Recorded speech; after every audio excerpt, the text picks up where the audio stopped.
standard deviation or the variance causes the data to spread away from the center or the mean. If we understand and we are able to quantify this spread, we will be able to take a better decision on how much to sample and from where to sample. And then it will become easy to connect the sampling statistics to the population parameters. The first point to understand is that every population will follow a distribution. An example of a simple distribution is normal distribution. Each population has central tendency and variance parameters like mean or mu and standard deviation or sigma in case of a normal distribution.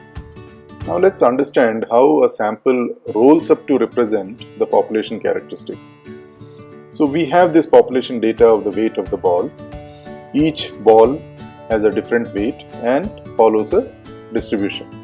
An example of distribution is shown here on the slide. Now let's say we draw samples of size 2 from this population. That is, we pick up 2 balls to constitute each data point in the sample.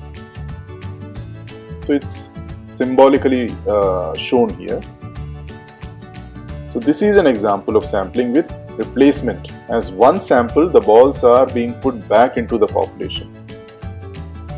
That's why you can see few balls like 4 grams, 4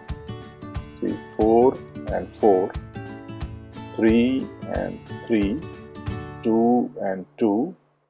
So these balls of 4 grams, 3 grams, 2 grams repeating themselves in the sample. Now, if we take mean of each of these 2 picked up sample points, that is 5 and 4, 7 and 9 and so on, and we plot these calculated means, what we get is called a sampling distribution. The central tendency and standard deviation for a sampling distribution are given by x bar and s respectively. These sample stats are used to determine the population parameters.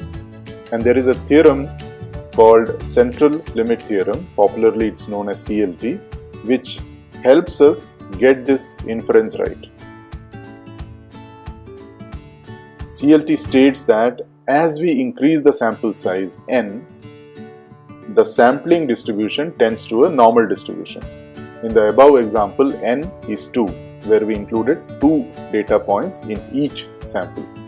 So what CLT states is, as we increase the sample size n, the sampling distribution tends to a normal distribution. The second inference from CLT is that the mean of the sampling distribution tends towards the population mean as we increase the number of samples taken. In the above example, we have taken 6 samples. So what it says is the mean of the sampling distribution tends towards the population mean. So what it means is the mean of the sampling distribution will start to represent the population mean as we increase the number of samples taken.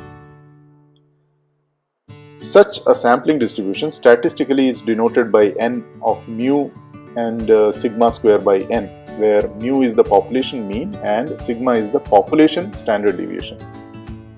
It evolves from the distribution of linear combination of normal random variables. As per this sampling distribution, its standard deviation is given by the population standard deviation by square root of n, where n is the size of samples drawn from the population.